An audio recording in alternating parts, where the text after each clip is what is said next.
what you have signed. And Your Excellency, on behalf of this team and those who work under you, I want to thank you for the privilege to serve. Among 50 million Kenyans, you chose a few of us, very few in terms of percentage, to assist you in the management of the affairs of this country. Your Excellency, you have a very high expectation of all of us, just like the people of Kenya have. The President of the Republic of Kenya, seated here today, signed a 5-year contract with the people of Kenya, subject to renewal on performance and subject to termination on non-performance. As a Deputy President and Principal Assistant, I can tell you today, the President has no intention whatsoever to have his contract terminated by the people of Kenya. His very intention is to have it renewed, and therefore those working under him must perform and perform efficiently. So on a day like this, what I have seen this morning, I'm a bit worried. The day you are signing performance contracts is a very important day because it marks the beginning of performance. Mimi najua ni mzee hii boma hapa ya nyumba kumi hapa kwa hii Ikulu. Nataka nimwambie siri kidogo tu, especially those of us who came with the president from the political space and who are his friends, and we assisted him to become president. Once he gives us a job, that is the termination of that friendship. The friendship with the president will be based on nothing but performance. Performance. And me, I know. Mimi masomo yangu yuko chini kidogo, lakini I know a few things. Mimi, I know my relationship with the president is not based on my 20-year friendship with him, and I assisted him in the campaigning. It is based on performance. And I know if I don't perform, that relationship will be strained. I want to urge you today when he's here, please perform. Perform. Because the president has a performance contract with the people of Kenya, and it is your performance that will assist him to fulfill that contract. So let us all do what we have to do, and let us be efficient. When I joined the Kenya School of Administration, in those years we were taught the worst style of management is management by crisis, known as firefighting. That is what most of us have been doing. You wait until the last minute, there's a deadline, is when you are running around. Your Excellency, before I call you, I just wanted to comment about one matter. Last week, you took a decision to limit foreign trips by all these people sitting here to a certain number in a year, which is very unfortunate. That should not have been the case.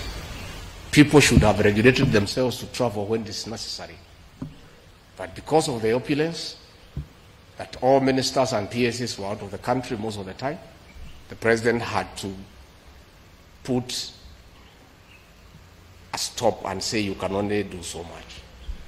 And sometimes I wonder, why do you have to honor every invitation that you have been given to every country? Your Excellency, at times we have tried to hold cabinet committees, we can't. 5, 6, 7, 8 ministers are out of the country. Some change clothes at the airport from one country to another. That is the truth. Why can't you regulate yourself? If the president was to travel and honor every invitation, he will be out of this country the whole year. You just have to decide what is useful and other things you can leave to our ambassadors out of the country. Please let the president not limit your travel. Just be responsible. You have a work to do, and the work is here in Kenya. Again, Your Excellency, we have done so much as an administration, but the information is not out there. Our ministers are quiet. They are called for TV interviews, they don't show up to say what they have done. And then the media have a field day because nobody talks for government. I would rather we spend more time explaining to the people of Kenya what we have done in our respective dockets as opposed to travel. And if we have to travel, let's travel up country to where wananchi are and explain what we are doing. I don't think the president will cap your travel out of Nairobi. I don't think he will. I don't think he will. So mimi nimemwibia siri tu kidogo kama mzee nyumba 10 hapa. Nimeona watu wale wamechelewa, nikaona rais unaniona ninamjua. Nikaona uso yake nikajua hapa kimeumana. Sababu leo ni siku ya performance contract. Ile siku muhimu sana ya kuja kuweka. Na wewe umefika pale rais anakaa. Tayari amekaa na ndiye rais wa Jamhuri ya Kenya. Wewe umechelewa ukiwa kuona nani? Who else have you gone to see? These are things myself I don't understand. As I said, mimi sielewi. Mimi mambo ingine sielewi. So mimi boss nachunga kazi yangu. Unajua rais tangu uniteue, I've been late in your meeting one day only. Na rais wewe ndio ulinichanganya siku hiyo. Because ulisema utatoka hapa saa 1:30 tukutane airport, saa 2 ukatoka saa 12:30. Sasa by the time nimefika nikakuta umeketi. And I was embarrassed because where else was I when my boss is seated waiting? Where else would I be? How do you explain where uko wapi? Rais amekaa, you work for him, he has arrived before you. I don't understand.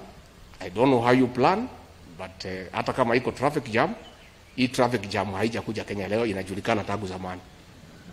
Mimi nilifika hapa saa 1:30, PM alifika hapa saa 1:30 na mkutano ulikuwa saa 3.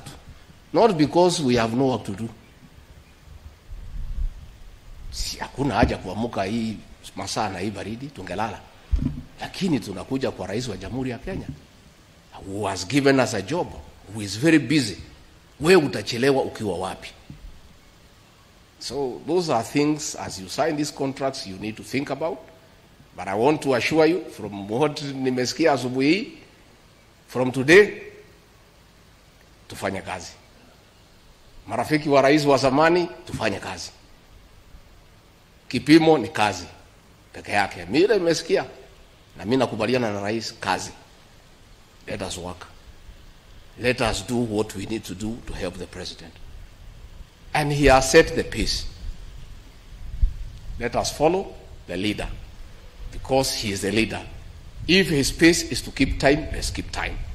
If his pace is to work hard, is to work hard. If his pace is to go up country and explain to the people, let us go and explain to the people. Mimi nimesema yangu, nitamtafuta individually, pahali niona iko shida nimueleze. With those few remarks, I request you to be upstanding and help me usher in the President of the Republic of Kenya, Mr. President.